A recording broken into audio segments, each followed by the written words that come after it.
ಎಲ್ಲರಿಗೂ ನಮಸ್ಕಾರ. ರಶ್ಮಿ ಧ್ವನಿ ಯೂಟ್ಯೂಬ್ ಚಾನಲ್ಗೆ ಎಲ್ಲರಿಗೂ ಸ್ವಾಗತ.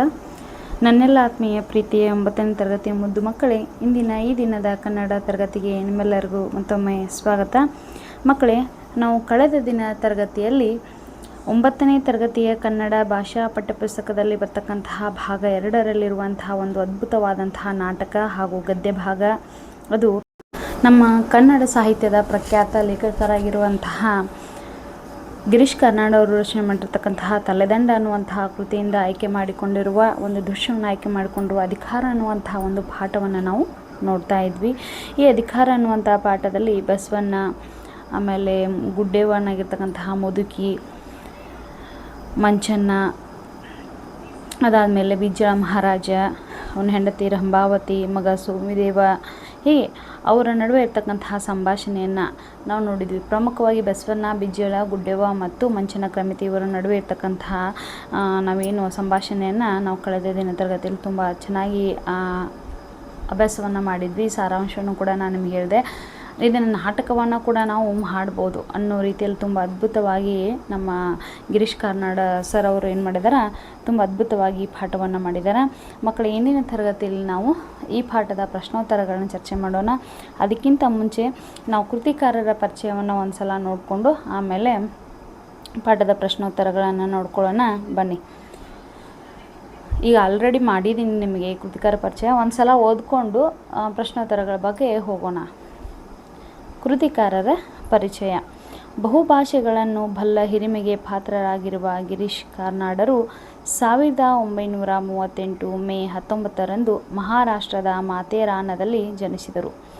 ಇವರು ಬರೆದಿರುವ ಕೆಲವು ಪ್ರಸಿದ್ಧ ನಾಟಕಗಳೆಂದರೆ ಯಯಾತಿ, ತುಘಲಕ್, ಹಯವದನ, ಅಂಜುಮಲ್ಲಿಗೆ, ನಾಗಮಂಡಲ, ಟಿಪ್ಪುವಿನ ಕನಸುಗಳು, ಅಗ್ನಿ ಮತ್ತು ಮಳೆ, ತಲೆದಂಡ ಮುಂತಾದವು.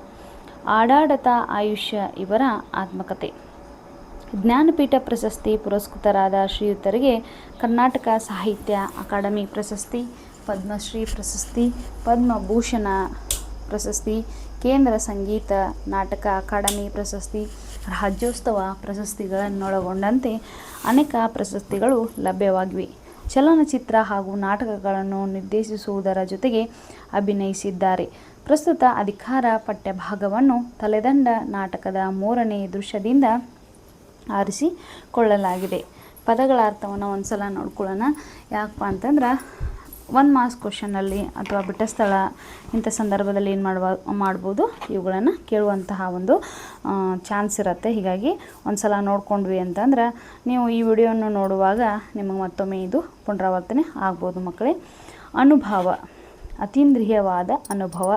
ಅರಕಳಿ ಅಂದರೆ ಕೊರತೆ, ಅರಸೊತ್ತಿಗೆ, ರಾಜಪ್ರಭುತ್ವ, ಅರಿವುಗೇಡಿ ಅಂದರೆ ತಿಳಿಗೇಡಿ, ಉಳಿಗದವರು, ಸೇವಕರು, ಹೆಬ್ಬಡ, ದಡ್ಡ, ವಜ್ಜೆ, ಜವಾಬ್ದಾರಿ, ಹೊಣೆಗಾರಿಕೆ, ಓಲಗ, ಆಸ್ಥಾನ, ರಾಜ್ಯಸಭೆ, ಕನಲು, ಕೆರಳು, ಕೊಟ್ಟನ, ಆಶ್ರಯ, ರಕ್ಷಣೆ, ದಿಗಂತ, ದಿಕ್ಕಿನ ಕೊನೆ, ಕ್ಷಿತಿಜ, ನಶ್ವರ, ನಾಶವಾಗತಕ್ಕದ್ದು, ಅಶಾಶ್ವತ, ಪರಾಕು, ಹೊಗಳಿಕೆ, ಪ್ರಚೋದನೆ, ಪ್ರೇರಣೆ, ಉದ್ದೀಪನೆ, ಬಿಟ್ಟಿ, ಅರಮನೆಗೆ ಮಾಡುವ ಉಚಿತ ಚಾಕರಿ, ಭಂಡಾರ, ರಾಜನ ಬೊಕ್ಕಸ, ಮಹಾಮನಿ, ಶರಣರು, ಚರ್ಚೆಗೆ ಸೇರುತ್ತಿದ್ದ ಸ್ಥಳ, ವರ್ಧಿಸು ಅಂದರೆ ಹೆಚ್ಚಾಗು,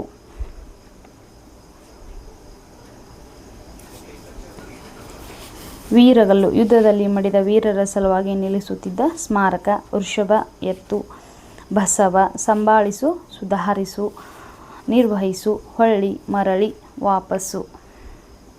ಇನ್ನು ಅಭ್ಯಾಸವನ್ನು ನೋಡೋಣ. ತರಗತಿ 9ನೇ ತರಗತಿ, ವಿಷಯ ಕನ್ನಡ, ಪಾಠದ ಹೆಸರು ಅಧಿಕಾರ. ಕೊಟ್ಟಿರುವ ಪ್ರಶ್ನೆಗಳಿಗೆ ಒಂದು ವಾಕ್ಯದಲ್ಲಿ ಉತ್ತರ ಬರೆಯಿರಿ. ಮೊದಲನೇ ಪ್ರಶ್ನೆ, ಗುಡ್ಡೇವ ಮುದುಕಿಯು ನಾಚಿಕೊಂಡಿದ್ದೇಕೆ? ಉತ್ತರ, ಬಸವಣ್ಣನವರು ನಿನ್ನ ಧ್ವನಿ ಬರಬೇಕು ಮಕ್ಕಳಲ್ಲಿ, ನಿನ್ನ ಧ್ವನಿ ಬಹಳ ಚೆನ್ನಾಗಿದೆಯಂತೆ, ನೀನು ಮಹಾದರ ಚೆನ್ನಯ್ಯನ ಗೀತೆಯನ್ನು ಬಹಳ ಚೆನ್ನಾಗಿ ಹಾಡ್ತೀಯಂತೆ ಎಂದು ಗುಡ್ಡೇವನನ್ನು ಹೊಗಳಿದಾಗ ಅವಳು ನಾಚಿಕೊಳ್ಳುತ್ತಾಳೆ. ಎರಡನೇ ಪ್ರಶ್ನೆ, ಬಿರುದಾವಳಿಗಳು ಬೆಳೆಯುತ್ತಾ ಹೋದರೆ ಏನಾಗುವುದೆಂದು ಬಸವಣ್ಣನವರು ಹೇಳಿದರು? ಉತ್ತರ, ಬಿರುದಾವಳಿಗಳು ಬೆಳೆಯುತ್ತಾ ಹೋದರೆ ರಾಜ್ಯದಲ್ಲಿ ಸಿಗುವ ಅಷ್ಟೂ ಕಲ್ಲುಗಳನ್ನು ಸೇರಿಸಿದರೂ ಮಹಾರಾಜರ ಶಾಸನಗಳಿಗೆ ಸಾಕಾಗುವುದಿಲ್ಲ ಎಂದು ಬಸವಣ್ಣನವರು ಹೇಳಿದರು. ಮೂರನೆಯ ಪ್ರಶ್ನೆ, ಮಂಚಿನ ಕ್ರಮಿತರ ಯಾವ ಮಾತಿಗೆ ಬಸವಣ್ಣನವರು ಕನ್ನಲಿದರು? ಉತ್ತರ, ಮಹಾರಾಜರು ತಮ್ಮ ಸಾಮ್ರಾಜ್ಯವನ್ನು ದಿಗಂತದಾಚೆಗೂ ವರ್ಧಿಸಲಿಕ್ಕ ಶಾಸನಗಳು ಬಿರುದಾವಳಿಗಳಿಗಿಂತ ಒಳ್ಳೆಯ ಪ್ರಚೋದನೆ ಇನ್ಯಾವುದು ಎಂದು ಹೇಳಿದ ಮಂಚಿನ ಕ್ರಮಿತರ ಮಾತಿಗೆ ಬಸವಣ್ಣನವರು ಕನ್ನಲಿದರು. ನಾಲ್ಕನೇ ಪ್ರಶ್ನೆ, ಬಿಜ್ಜಳನು ನೇರವಾದ ಉತ್ತರವನ್ನು ಬಯಸಿ ಬಸವಣ್ಣನವರಿಗೆ ಕೇಳಿದ ಪ್ರಶ್ನೆ ಯಾವುದು? ಉತ್ತರ, ಬೇರೆ ಯಾರೋ ಅರಸ ಆಗಿದ್ದರೆ ನನ್ನಷ್ಟು ಸಡಲು ಬಿಡುತ್ತಿದ್ದನೇನು ಎಂದು ಬಿಜ್ಜಳನು ನೇರವಾದ ಉತ್ತರವನ್ನು ಬಯಸಿ ಬಸವಣ್ಣನವರಿಗೆ ಕೇಳಿದನು. ಐದನೆಯ ಪ್ರಶ್ನೆ, ಮಂಚನ ಕ್ರಮಿತರ ಪ್ರಕಾರ ಪ್ರಜೆಗಳ ಕರ್ತವ್ಯವೇನು? ಉತ್ತರ, ಮಂಚನ ಕ್ರಮಿತರ ಪ್ರಕಾರ ಪ್ರಜೆಗಳು ಮಹಾರಾಜರ ಕೀರ್ತಿಗೋಸ್ಕರ ಗೋಳನ್ನು ಸಹಿಸಿಕೊಳ್ಳುವುದು ಪ್ರಜೆಗಳ ಕರ್ತವ್ಯ. ಆರನೇ ಪ್ರಶ್ನೆ, ಅಧಿಕಾರಿಗಳ ಕರ್ತವ್ಯ ಯಾವುದೆಂದು ಬಸವಣ್ಣನವರು ಹೇಳಿದರು? ಉತ್ತರ, ಕಿವಿಮ್ಯಾಲ ಹಾಕುವುದು ನಮ್ಮ ಅಧಿಕಾರಿಗಳ ಕರ್ತವ್ಯ ಎಂದು ಬಸವಣ್ಣನವರು ಪ್ರಜೆಗಳ ಗೋಳನ್ನು ಮಹಾರಾಜರ ಕಡೆಗೆ ಹೇಳಿದರು. ಏಳನೆಯ ಪ್ರಶ್ನೆ, ಬಿಜ್ಜಳನು ಕೀಲಿಕೈಯನ್ನು ತೆಗೆದುಕೊಳ್ಳುವುದಿಲ್ಲವೆಂದರೆ ಏನು ಮಾಡುವನೆಂದು ಬಸವಣ್ಣನವರು ಹೇಳಿದರು? ಉತ್ತರ, ಬಿಜ್ಜಳನು ಕೀಲಿಕೈಯನ್ನು ತೆಗೆದುಕೊಳ್ಳುವುದಿಲ್ಲವೆಂದರೆ ಅರಮನೆಯೊಳಗಿನ ಶಿವಾಲಯದ ಲಿಂಗಕ್ಕೆ ಅರ್ಪಿಸಿ ಹೋಗುತ್ತೀನಿ ಎಂದು ಬಸವಣ್ಣನವರು ಹೇಳಿದರು. ಕೊಟ್ಟಿರುವ ಪ್ರಶ್ನೆಗಳಿಗೆ 2-3 ವಾಕ್ಯಗಳಲ್ಲಿ ಉತ್ತರ ಬರೆಯಿರಿ. ಮೊದಲನೇ ಪ್ರಶ್ನೆ, ಬಿಜ್ಜಳನು ಬಿರುದಾವಳಿಗಳನ್ನು ಏಕೆ ಬರೆಸಿದನು? ಉತ್ತರ, ಮಹಾರಾಜರು ತಮ್ಮ ಸಾಮ್ರಾಜ್ಯವನ್ನು ದಿಗಂತದಾಚೆಗೂ ವರ್ಧಿಸಲಿಕ್ಕೆ ಬಿರುದಾವಳಿಗಳು ಒಳ್ಳೆಯ ಪ್ರಚೋದನೆ ನೀಡುತ್ತವೆ.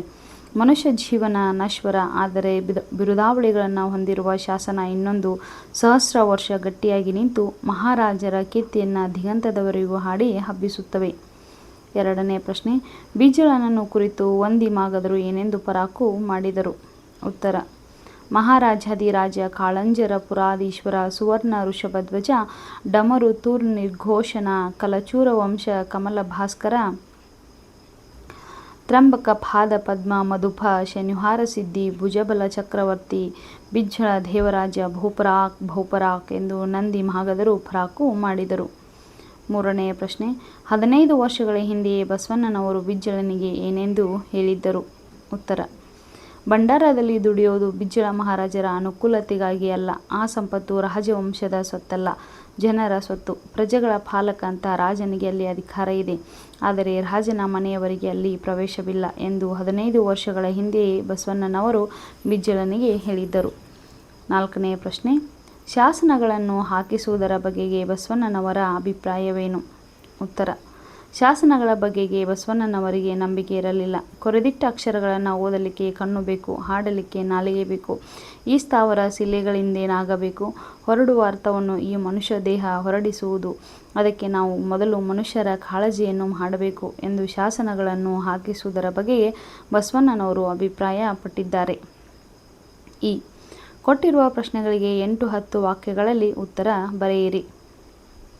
ಮೊದಲನೆಯ ಪ್ರಶ್ನೆ, ಬಿಜ್ಜಳ ಮತ್ತು ಬಸವಣ್ಣನವರ ನಡುವೆ ನಡೆದ ಸಂಭಾಷಣೆಯನ್ನು ನಿನ್ನ ಮಾತುಗಳಲ್ಲಿ ಬರೆಯಿರಿ. ಉತ್ತರ, ನಂದಿ ಮಾಗಧರ ಬಹುಪರಾಕಿನ ನಡುವೆ ಬಿಜ್ಜಳನು ಮಂಚನ ಕ್ರಮಿತರೊಂದಿಗೆ ಬಸವಣ್ಣನ ಇರುವಲ್ಲಿಗೆ ಬಂದು ತಾನು ಕೆತ್ತಿಸಲಿರುವ ಶಿಲಾಶಾಸನ ಬಿರುದಾವಳಿಗಳ ಬಗ್ಗೆ ಪ್ರಶ್ನಿಸಿದಾಗ ಬಸವಣ್ಣನವರು ಕಿವಿ ತುಳುಕುವ ಹಾಗಿದೆ, ಆದರೆ ಸಂಸ್ಕೃತ ಸ್ವಲ್ಪ ಹೆಚ್ಚಾಯಿತು ಎನಿಸುತ್ತದೆ ಎನ್ನುತ್ತಾರೆ. ನೀ ಹೀಗೆನ್ನುತ್ತೀಯೆಂದು ಗೊತ್ತಿದ್ದೇ ಮಂಚನ ಕ್ರಮಿತರಿಂದ ಬಿರುದಾವಳಿ ಬರೆಯಿಸಿರುವುದಾಗಿ ಬಿಜ್ಜಳ ಹೇಳುತ್ತಾನೆ. ಬಿಜ್ಜಳ ಅರಮನೆಗೆ ಬರುವಂತೆ ನೀ ಬಂದರೆ ಓಲಗಕ್ಕೆ ಒಗ್ಗರಣೆ ಹಾಕಿದ ಹಾಗಿರುತ್ತದೆ ಎನ್ನುತ್ತಾನೆ. ಬಸವಣ್ಣನವರು ಧನಿ ಭಂಡಾರದ ಕೀಲಿಕೈಯನ್ನು ನಂಬಿಕೆಯಿಂದ ನನಗೆ ಒಪ್ಪಿಸಿದ್ದೀರಿ. ಈಗ ನನಗೆ ಇದು ಭಾರ ಅನಿಸುತ್ತಿದೆ, ಇದನ್ನು ಮರಳಿ ತೆಗೆದುಕೊಳ್ಳಿ ಎನ್ನುತ್ತಾರೆ. ನಾ ತಗೊಳ್ಳಲ್ಲ ಎಂದರೆ ಎಂಬ ಬಿಜ್ಜಳನ ಪ್ರಶ್ನೆಗೆ ಬಸವಣ್ಣನವರು ಅರಮನೆಯೊಳಗ ಇರುವ ಶಿವಾಲಯದ ಲಿಂಗಕ್ಕೆ ಅರ್ಪಿಸಿ ಹೋಗುವೆ ಎನ್ನುತ್ತಾರೆ. ನೀ ಬರೆದ 4-5 ವರ್ಷಗಳಾದವು, ಮಹಾರಾಜರಿಗೂ ಬಸವಣ್ಣನವರಿಗೂ ಆಗಿ ಬರುವುದಿಲ್ಲ ಎಂದು ಜನರು ಆಡಿಕೊಳ್ಳುತ್ತಿದ್ದಾರೆ. ನಾ ನಿನ್ನಿಂದ ಭಂಡಾರದ ಕೀಲಿಕೈ ತೆಗೆದುಕೊಳ್ಳಲಿಲ್ಲ. ನೀನು ನನ್ನ ಅರಸೊತ್ತಿಗೆಯನ್ನು ಹಂಗಿಸಿ ವಚನ ಬರೆದು ಅನುಭವ ಗೋಷ್ಠಿಯೊಳಗೆ ಹಾಡಿದ್ದು ನನಗೆ ಗೊತ್ತಿದೆ ಎನ್ನುತ್ತಾನೆ. ಬಸವಣ್ಣನವರು ಭಂಡಾರದಲ್ಲಿ ದುಡಿಯುವುದು ಮಹಾರಾಜನ ಅನುಕೂಲತೆಗಾಗಿ ಅಲ್ಲ. ಸಂಪತ್ತು ರಾಜವಂಶದ ಸೊತ್ತಲ್ಲ. ರಾಜನ ಮನೆಯವರಿಗೆ ಅಲ್ಲಿ ಪ್ರವೇಶ ಇರಬಾರದು. ರಾಜಕುಮಾರನ ಬಗ್ಗೆ ನನ್ನ ದೂರಿಲ್ಲ. ನನಗೆ ಅನುಭವಗೋಷ್ಠಿ ಕರೆಯುತ್ತಿದೆ ಎನ್ನುತ್ತಾರೆ. ಅವನನ್ನು ಯುವರಾಜ ಎಂದರೆ ತನಗೂ ರಾಣಿಗೂ ಸಮಾಧಾನ ಎನ್ನುತ್ತಾರೆ. ಬಿಜ್ಜಳ ಯುವರಾಜ ಆಗುವವನಿಗೆ ಕೆಲವು ಹೊಣೆಗಾರಿಕೆಗಳು ಇವೆ. ರಾಜ್ಯಭಾರ ಒಂದು ಕಾಯಕ. ಅದು ವಂಶ ಪಾರಂಪರ್ಯವಾಗಿ ಬರುವಂತಹದ್ದು ಆಗಬಾರದು ಎನ್ನುತ್ತಾರೆ ಬಸವಣ್ಣ. 15 ವರ್ಷಗಳ ಹಿಂದೆ ಹೇಳಿದ ರಾಜ್ಯಭಾರ ಎನ್ನುವುದು ಕಾಯಕ, ಅದು ಕೈ ವಂಶ ಇದ್ದರೆ ಸಾಲದು ಎಂಬ ಮಾತಿನಿಂದಲೇ ಚಾಲುಕ್ಯರನ್ನು ಸೋಲಿಸಿ ತಾನು ಕಲ್ಯಾಣದ ಚಕ್ರವರ್ತಿ ಆದದ್ದನ್ನು ಸ್ಮರಿಸಿಕೊಳ್ಳುತ್ತಾನೆ ಬಿಜ್ಜಳ ಮಹಾರಾಜ. 2ನೇ ಪ್ರಶ್ನೆ, ಅಧಿಕಾರ ಎನ್ನುವುದು ಕಾಯಕ ಎನ್ನುವ ಭಾವನೆ ಅಧಿಕಾರ ನಾಟಕದಲ್ಲಿ ಹೇಗೆ ಮೂಡಿಬಂದಿದೆ? ಉತ್ತರ, ಅಧಿಕಾರದ ಕುರಿತಾದ ಚರ್ಚೆ ಮಂಚನ ಕ್ರಮಿತರು ಮತ್ತು ಬಸವಣ್ಣನವರ ಸಂಭಾಷಣೆಯಿಂದಲೇ ಪ್ರಸ್ತುತ ನಾಟಕದ ಸನ್ನಿವೇಶದಲ್ಲಿ ಪ್ರಾರಂಭವಾಗುತ್ತದೆ. ಮಂಚನ ಕ್ರಮಿತ, ನಾವು ಮಹಾರಾಜರ ಪ್ರಜೆಗಳು, ಮಹಾರಾಜರ ಕೀರ್ತಿಗೋಸ್ಕರ ಗೋಳನ್ನು ಸಹಿಸಿಕೊಳ್ಳಬೇಕೆಂದಾಗ ಬಸವಣ್ಣನವರು ನಾವು ಮಹಾರಾಜರ ಅಧಿಕಾರಿಗಳು, ಮಹಾರಾಜರ ಪ್ರಜೆಗಳ ಗೋಳನ್ನು ಮಹಾರಾಜರ ಕಿವಿ ಮೇಲೆ ಹಾಕುವುದು ನಮ್ಮ ಕರ್ತವ್ಯ ಎನ್ನುತ್ತಾರೆ. ಅಂದರೆ ಅಧಿಕಾರದ ಸದ್ಬಳಕೆ ಆಗಬೇಕು ಎನ್ನುವುದು ಬಸವಣ್ಣನವರ ಅಭಿಮತ. ಭಂಡಾರದ ಕೀಲಿಕೈಯನ್ನು ತೆಗೆದುಕೊಳ್ಳಿ ಎಂದು ಬಸವಣ್ಣನವರು ಹೇಳಿದಾಗ ಬಿಜ್ಜಳನು, ನೀ ಬರೆದೆ 4-5 ವರ್ಷಗಳಾದವು, ಮಹಾರಾಜರಿಗೂ ಬಸವಣ್ಣನವರಿಗೂ ಆಗಿ ಬರುವುದಿಲ್ಲ ಎಂದು ಜನರು ಆಡಿಕೊಳ್ಳುತ್ತಿದ್ದಾರೆ. ನಾ ನಿನ್ನಿಂದ ಭಂಡಾರದ ಕೀಲಿಕೈ ತೆಗೆದುಕೊಳ್ಳಲಿಲ್ಲ. ನೀನು ನನ್ನ ಅರಸೊತ್ತಿಗೆಯನ್ನು ಹಂಗಿಸಿ ವಚನ ಬರೆದು ಅನುಭವ ಗೋಷ್ಠಿಯೊಳಗೆ ಹಾಡಿದ್ದು ನನಗೆ ಗೊತ್ತಿದೆ ಎನ್ನುತ್ತಾರೆ. ಬಸವಣ್ಣನವರು ಭಂಡಾರದಲ್ಲಿ ದುಡಿಯುವುದು ಮಹಾರಾಜನ ಅನುಕೂಲತೆಗಾಗಿ ಅಲ್ಲ. ಸಂಪತ್ತು ರಾಜವಂಶದ ಸೊತ್ತಲ್ಲ. ರಾಜನ ಮನೆಯವರಿಗೆ ಅಲ್ಲಿ ಪ್ರವೇಶ ಇರಬಾರದು. ರಾಜ್ಯಭಾರ ಎನ್ನುವುದು ಒಂದು ಕಾಯಕ. ಅದು ಹುಟ್ಟಿನಿಂದ ಬರ್ತಕ್ಕಂಥದ್ದು ಹಕ್ಕಲ್ಲ. ಅದನ್ನು ಮಾಡುವ ಅಧಿಕಾರ ಗಳಿಸಿಕೊಳ್ಳಬೇಕು. ಆಮೇಲೆ ಅದನ್ನು ಶ್ರದ್ಧೆಯಿಂದ ಮಾಡಬೇಕು ಎನ್ನುತ್ತಾರೆ. ಬಸವಣ್ಣ 15 ವರ್ಷಗಳ ಹಿಂದೆ ಹೇಳಿದ ರಾಜ್ಯಭಾರ ಎನ್ನುವುದು ಕಾಯಕ, ಅದಕ್ಕೆ ವಂಶ ಇದ್ದರೆ ಸಾಲದು ಎಂಬ ಮಾತಿನಿಂದಲೇ ಚಾಲುಕ್ಯರನ್ನು ಸೋಲಿಸಿ ಕಲ್ಯಾಣದ ಚಕ್ರವರ್ತಿ ಆದದ್ದನ್ನು ಸ್ಮರಿಸುತ್ತಾನೆ ಬಿಜ್ಜಳ. ಹೀಗೆ ಅಧಿಕಾರ ಎನ್ನುವುದು ಕಾಯಕ ಎನ್ನುವ ಭಾವನೆ ಅಧಿಕಾರ ನಾಟಕದಲ್ಲಿ ಮೂಡಿಬಂದಿದೆ. 3ನೇ ಪ್ರಶ್ನೆ, ಬಸವಣ್ಣ ಮತ್ತು ಮಂಚನ ಕ್ರಮಿತರವರ ವ್ಯಕ್ತಿತ್ವವನ್ನು ವರ್ಣಿಸಿರಿ. ಉತ್ತರ, ನಾಟಕದ ಪ್ರಾರಂಭದಲ್ಲಿ ಗುಡ್ಡೆವ್ವ ಮುದುಕಿಗೆ ಸೊಸೆಯನ್ನು ಹೇಗೆ ಸಂಭಾಳಿಸಬೇಕೆಂದು ತಿಳಿಸುತ್ತಾ ಬಸವಣ್ಣನವರು ಸಮಾಜದಲ್ಲಿ ಹಿರಿಯರು ಕಿರಿಯರಿಗೆ ಹೇಗೆ ಮಾರ್ಗದರ್ಶನ ಮಾಡಬೇಕು ಎಂದು ಹೇಳುತ್ತಾರೆ. ಬಿಜ್ಜಳನು ಬಿರುದಾವಳಿಗಳ ಬಗ್ಗೆ ಕೇಳಿದಾಗ, ರಾಜನು ಹೀಗೆ ಬಿರುದಾವಳಿಗಳನ್ನು ಬೆಳೆಸಿಕೊಳ್ಳುತ್ತಾ ಹೋದರೆ ರಾಜ್ಯದಲ್ಲಿರುವ ಎಲ್ಲ ಕಲ್ಲುಗಳನ್ನು ಸೇರಿಸಿದರೂ ಸಾಕಾಗಲಿಕ್ಕಿಲ್ಲ ಎಂದು ನಿಷ್ಠುರವಾಗಿ ಹೇಳುವ ಮೂಲಕ ರಾಜನಿಗೆ ಬಿರುದುಗಳಿಗಿಂತ ಒಳ್ಳೆಯ ಆಡಳಿತ ನೀಡುವುದು ಮುಖ್ಯ ಎಂಬ ಸಂದೇಶ ನೀಡುತ್ತಾರೆ. ಅಧಿಕಾರದಲ್ಲಿರುವವನು ಪ್ರಜೆಗಳ ಗೋಳನ್ನು ಕೇಳಿಸಿಕೊಳ್ಳಬೇಕು, ಸ್ಪಂದಿಸಬೇಕು ಎನ್ನುತ್ತಾರೆ ಬಸವಣ್ಣ. ಮೊದಲು ಮನುಷ್ಯರ ಕಾಳಜಿ ಮಾಡಬೇಕು. ರಾಜ್ಯಭಾರ ಕಾಯಕವಾದ ಸಂಪತ್ತು ರಾಜವಂಶದ ಸೊತ್ತಾಗಬಾರದು. ರಾಜನ ಅಧಿಕಾರದಲ್ಲಿ ಆಡಳಿತದಲ್ಲಿ ಅವನ ಮನೆಯವರು ಪ್ರವೇಶ ಮಾಡಬಾರದು. ಅಧಿಕಾರ ಗಳಿಸಿಕೊಂಡ ನಂತರ ಅದನ್ನು ಶ್ರದ್ಧೆಯಿಂದ ನಿಭಾಯಿಸಬೇಕು ಎಂಬುದನ್ನು ಬಿಜ್ಜಳನಿಗೆ ನಿಷ್ಠುರವಾಗಿ ನೇರವಾಗಿ ಹೇಳುತ್ತಾರೆ. ಭಂಡಾರದ ಕೀಲಿಕೈ ತೆಗೆದುಕೊಳ್ಳದಿದ್ದರೆ ತಾನು ಅರಮನೆಯ ಶಿವಾಲಯದ ಲಿಂಗಕ್ಕೆ ಅರ್ಪಿಸಿ ಹೊರಡುವೆ ಎನ್ನುವ ಮೂಲಕ ಅಧಿಕಾರಕ್ಕೆ ಅಂಟಿಕೊಳ್ಳಬಾರದು ಎಂಬ ಸಂದೇಶವೂ ಸಹ ಬಸವಣ್ಣನವರ ವ್ಯಕ್ತಿತ್ವದಿಂದ ವ್ಯಕ್ತವಾಗಿದೆ. ಮಂಚನ ಕ್ರಮಿತರು ಬಿಜ್ಜಳನ ಕೃಪಾಕಟಾಕ್ಷಕ್ಕೆ ಪಾತ್ರರಾಗಲು ಮಹಾರಾಜನನ್ನು ಹೊಗಳುವುದನ್ನು ವಾಸ್ತವವಾಗಿಸಿಕೊಂಡಿದ್ದರೆಂಬುದು ಅವರು ಪ್ರಾರಂಭದಲ್ಲಿ ಬಿಜ್ಜಳನಿಗಾಗಿ ರಚಿಸಿದ ಬಿರುದಾವಳಿಗಳಿಂದ ವ್ಯಕ್ತವಾಗುತ್ತದೆ. ಅಲ್ಲದೆ ಆ ಬಿರುದುಗಳಲ್ಲಿ ಸಂಸ್ಕೃತ ಪದಗಳ ಬಳಕೆ ಜಾಸ್ತಿ ಆಯಿತೆಂಬ ಅಭಿಪ್ರಾಯವನ್ನು ಬಸವಣ್ಣನವರು ವ್ಯಕ್ತಪಡಿಸಿದಾಗ ಸಂಸ್ಕೃತದ ಘನತೆ, ಗಾಂಭೀರ್ಯ ಕನ್ನಡಕ್ಕೆ ಹೇಗೆ ಎನ್ನುವುದರ ಮೂಲಕ ತನಗಿರುವ ಸಂಸ್ಕೃತ ಅಭಿಮಾನವನ್ನು ವ್ಯಕ್ತಪಡಿಸುತ್ತಾರೆ. ಶಿಲಾಶಾಸನಗಳು, ಬಿರುದಾವಳಿಗಳು, ರಾಜನು ತನ್ನ ಸಾಮ್ರಾಜ್ಯವನ್ನು ದಿಗಂತದಾಚೆಗೆ ವಿಸ್ತರಿಸಲು ಇರುವ ಪ್ರಚೋದನೆ, ಮಹಾರಾಜರ ಕೀರ್ತಿಗೋಸ್ಕರ ಪ್ರಜೆಗಳು ಗೋಳನ್ನು ಸಹಿಸಿಕೊಳ್ಳಬೇಕು.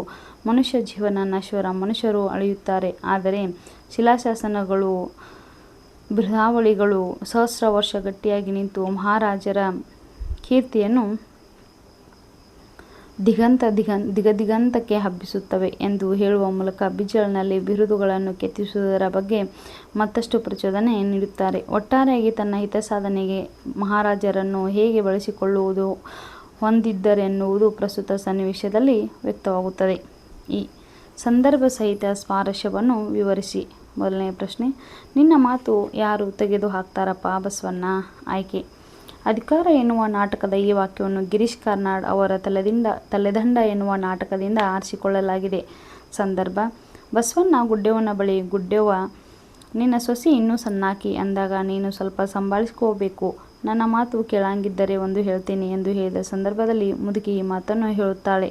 ಸ್ವಾರಸ್ಯ: ಮುದುಕಿಯ ಈ ಮಾತಿನಲ್ಲಿ ಬಸವಣ್ಣನವರ ಮೇಲಿರುವ ಗೌರವ ವ್ಯಕ್ತವಾಗುತ್ತದೆ. ಎರಡನೇ ಪ್ರಶ್ನೆ: ಆಮೇಲೆ ನಿನಗ ಏನು ಅನಿಸ್ತದ ಹೇಳು ಆತ. ಆಯ್ಕೆ: ಅಧಿಕಾರ ಎನ್ನುವ ನಾಟಕದ ಈ ವಾಕ್ಯವನ್ನು ಗಿರೀಶ್ ಕಾರ್ನಾಡ್ ಅವರ ತಲೆದಂಡ ಎನ್ನುವ ನಾಟಕದಿಂದ ಆರಿಸಿಕೊಳ್ಳಲಾಗಿದೆ.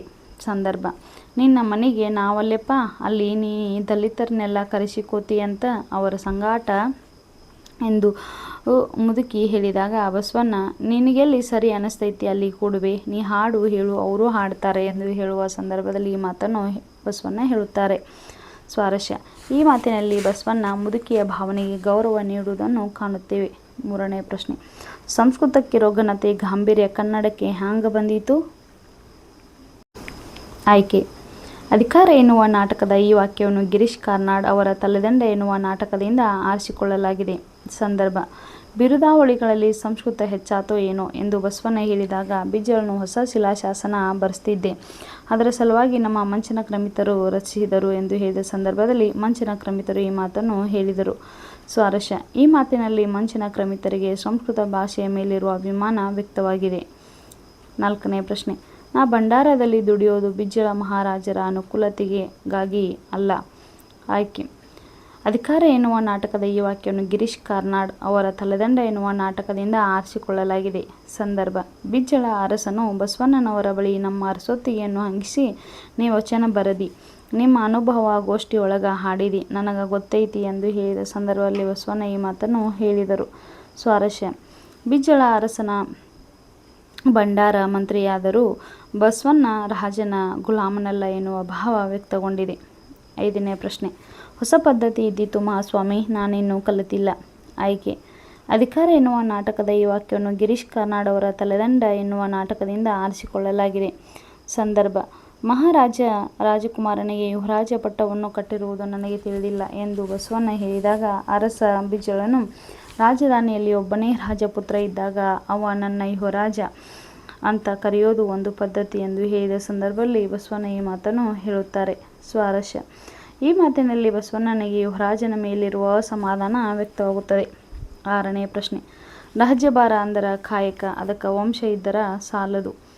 ಆಯ್ಕೆ: ಅಧಿಕಾರ ಎನ್ನುವ ನಾಟಕದ ಈ ವಾಕ್ಯವನ್ನು ಗಿರೀಶ್ ಕಾರ್ನಾಡ್ ಅವರ ತಲೆದಂಡ ಎನ್ನುವ ನಾಟಕದಿಂದ ಆರಿಸಿಕೊಳ್ಳಲಾಗಿದೆ. ಸಂದರ್ಭ: 15-16 ವರ್ಷಗಳ ಹಿಂದೆ ಬಿಜ್ಜಳ ಅರಸನು ಚಾಲುಕ್ಯರ ಸಾಮಂತನಾಗಿದ್ದನು. ಆಗ ಮಂಗಳವಾಡಿಯಲ್ಲಿ ಮೊದಲ ಬಾರಿ ಬಸವಣ್ಣನನ್ನು ಭೇಟಿಯಾದ ಬಿಜ್ಜಳನಿಗೆ ಬಸವಣ್ಣನು ಹೇಳಿದ ಮಾತನ್ನು ನೆನಪಿಸಿಕೊಳ್ಳುತ್ತಾ ಬಿಜ್ಜಳನು ಈ ಮಾತನ್ನು ಹೇಳಿದನು. ಸ್ವಾರಸ್ಯ: ರಾಜ್ಯಭಾರ ಎಂದರೆ ಒಂದು ಪವಿತ್ರ ಕಾವ್ಯ, ಅದು ವಂಶ ಪರಂಪರಾಗತವಾಗಬಾರದು ಎನ್ನುವ ಭಾವನೆ ಬಸವಣ್ಣನವರ ಮಾತಿನಲ್ಲಿ ವ್ಯಕ್ತವಾಗಿದೆ. ಖಾಲಿ ಬಿಟ್ಟಿರುವ ಸ್ಥಳಗಳನ್ನು ತುಂಬಿರಿ. ಮೊದಲನೇ ಪ್ರಶ್ನೆ: ಬಿಜ್ಜಳನೊಂದಿಗೆ ಬಂದ ಬ್ರಾಹ್ಮಣನ ಹೆಸರು ಡ್ಯಾಶ್. ಉತ್ತರ: ಮಂಚನ ಕ್ರಮಿತ. ಬಿಜ್ಜಳನೊಂದಿಗೆ ಬಂದ ಬ್ರಾಹ್ಮಣನ ಹೆಸರು ಮಂಚನ ಕ್ರಮಿತ. ಗುಡ್ಡೆವ್ವನು ಚೆನ್ನಾಗಿ ಹಾಡುತ್ತಿದ್ದ ಗೀತೆ ಡ್ಯಾಶ್. ಉತ್ತರ: ಮಾದಾರ ಚೆನ್ನಯ್ಯನ ಗೀತೆ. ಗುಡ್ಡೆವ್ವಳು ಚೆನ್ನಾಗಿ ಹಾಡುತ್ತಿದ್ದ ಗೀತೆ ಮಾದಾರ ಚೆನ್ನಯ್ಯನ ಗೀತೆ. ಮೂರನೇ ಪ್ರಶ್ನೆ: ಬಿಜ್ಜಳನ ಬಿರುದಾವಳಿಗಳನ್ನು ಬರೆದವರು ಡ್ಯಾಶ್. ಉತ್ತರ: ಬಿಜ್ಜಳನ ಬಿರುದಾವಳಿಗಳನ್ನು ಬರೆದವರು ಮಂಚನ ಕ್ರಮಿತ. ಬಿಜ್ಜಳನ ಪತ್ನಿಯ ಹೆಸರು ಡ್ಯಾಶ್ ರಂಭಾವತಿ. ಉತ್ತರ: ಬಿಜ್ಜಳನ ಪತ್ನಿಯ ಹೆಸರು ರಂಭಾವತಿ. ಮಕ್ಕಳೇ, ಗಿರೀಶ್ ಕಾರ್ನಾಡ್ ಅವರು ರಚನೆ ಮಾಡಿರ್ತಕ್ಕಂತಹ ಅಧಿಕಾರ ಅನ್ನುವಂತಹ ಪಾಠವನ್ನು ಸಂಪೂರ್ಣವಾಗಿ ನೋಡಿದ್ವಿ. ಅದರ ಪಾಠ ಪ್ರಶ್ನೋತ್ತರಗಳನ್ನು ಕೂಡ ಇಂದಿನ ತರಗತಿಯಲ್ಲಿ ನಾವು ಚರ್ಚೆಯನ್ನು ಮಾಡಿದ್ದೀವಿ. ನಿಮಗೆಲ್ಲರಿಗೂ ವಿಡಿಯೋ ಇಷ್ಟ ಆದರೆ ಶೇರ್ ಮಾಡಿ, ಲೈಕ್ ಮಾಡಿ, ಕಮೆಂಟ್ ಮಾಡಿ, ಹಾಗೆ ಸಪೋರ್ಟ್ ಮಾಡೋದನ್ನು ಮರಿಬೇಡಿ ಅಂತ ಹೇಳ್ತಾ ಇಂದಿನ ತರಗತಿಯನ್ನು ಮುಗಿಸುವಂಥ ಸಮಯ. ಎಲ್ಲರಿಗೂ ನಮಸ್ಕಾರ.